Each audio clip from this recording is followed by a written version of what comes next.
4 lessons learned from the St Kilda game. Let's get into it. So in this video, right at the end of the video, after I do my 4 lessons, I put it up on Instagram, put the question up, what were your lessons learned from the game?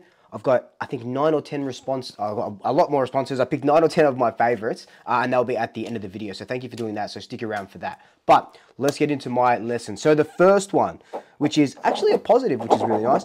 Frampton needs to stay in this team. I loved everything that Billy Frampton did. I know we talked about how we needed a sort of athletic, Nathan Murphy-like defender in Charlie Dean. And getting him, you know, into AFL for two games, I understand, I get it. And I personally love Charlie Dean. He's going to be the future. But after seeing Frampton play and what he was able to do, the intercept marking, it really did help our backs. Look, I know we still lost. I know Higgins kicked 4. Did Max King kick 3? Memory kicked 2. I understand that, right? I understand that. But Frampton, 15 disposals, 10 intercept possessions, 6 marks. Now, of those 6 marks, I think 4 might have been intercept marks. I think about 4 might have been intercept marks. But he played a really, really, really good game down back, and he complements our defenders so well. I suggested that he play up forward, but after seeing him in as a defender, I think he looks a little bit fitter, which is really nice. And he can sort of run a little bit and keep up a little bit more with their forwards. So I think Frampton doesn't come out of this team at all.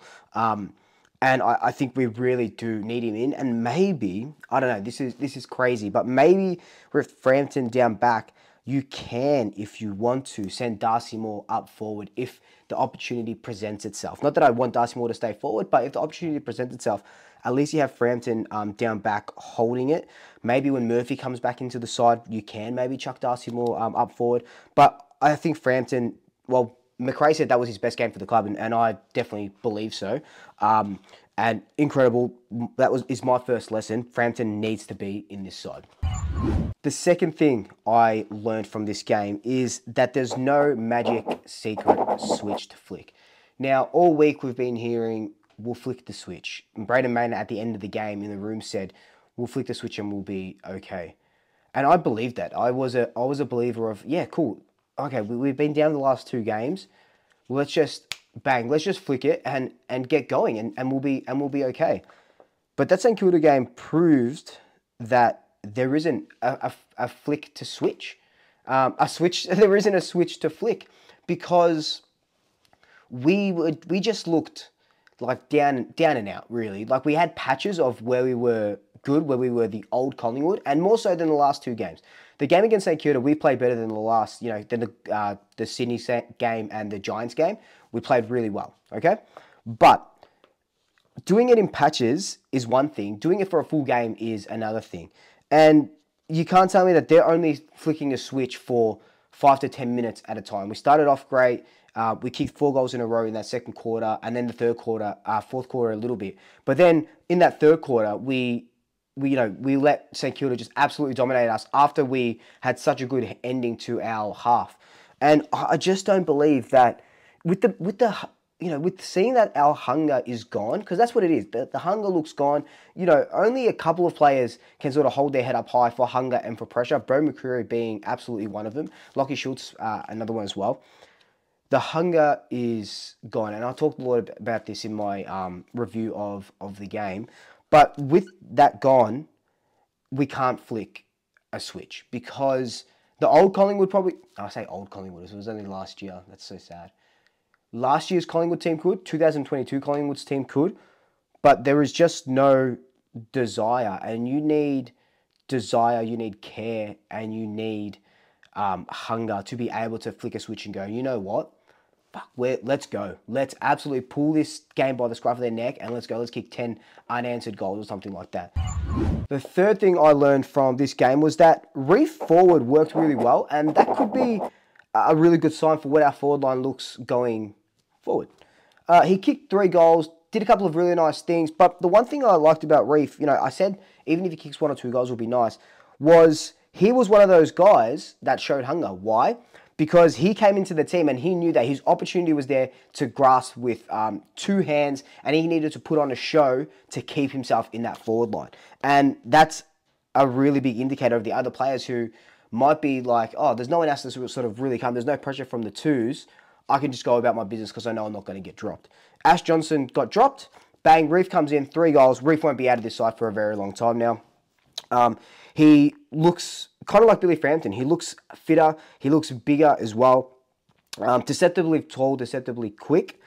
So I do like Reef in that forward line. I was a big Ash Johnson fan. Unfortunately, you know, what happened these last couple of weeks, he needs a spell in the twos, and that's fine.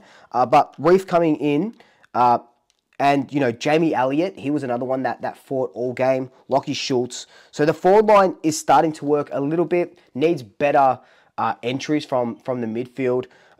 Not really lots of players leading and stuff like that. So it is still a work in progress. But Reef forward worked really well. The last thing I learned comes from actually one of my friends on Twitter or X or whatever you want to call it. He tweeted, and I didn't write the actual tweet down, but he tweeted something like, you can win a flag last year, but still be disappointed at how your team is traveling now. They can coexist. A lot of times on Twitter this season, I've seen, and I guess I did it last year when Geelong went 0-3 as well. But a lot of times I've seen, oh, Collingwood fans, like, you just want a flag. You know, last year, leave them alone. How can you be disappointed? You just want a flag. You just want, and to some extent, I understand it.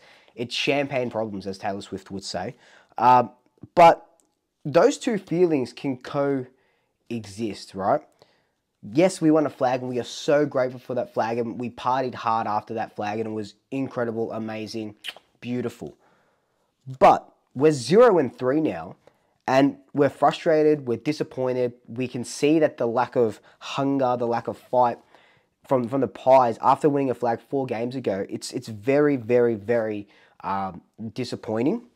And those two feelings can coexist. You can be happy and sad at the same time. And yeah, even though we're still happy about the flag, we're still feeling shit-house about 0-3 as reigning premiers. You know what I mean? It's a really awkward spot, and I think I talked about this in my review as well. It's a really awkward spot to be in. But those are my 4 lessons that I learned from the Collingwood-St Kilda game. Here are the lessons that you learned from the Collingwood-St Kilda game. Steve C24 says, talent alone doesn't win you games. That's his lesson learnt.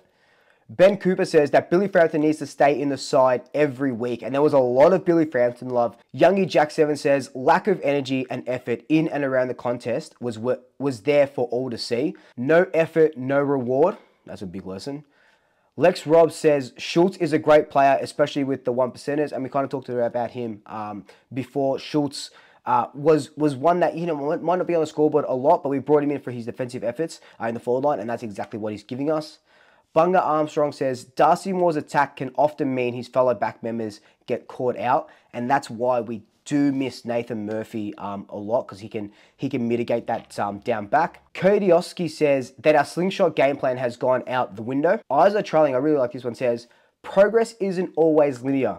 We will have our ups and downs, but we'll still come out on top. And I think that's a really good lesson. Like, progress isn't always linear, and how we are now is not how we'll be in another 3 weeks.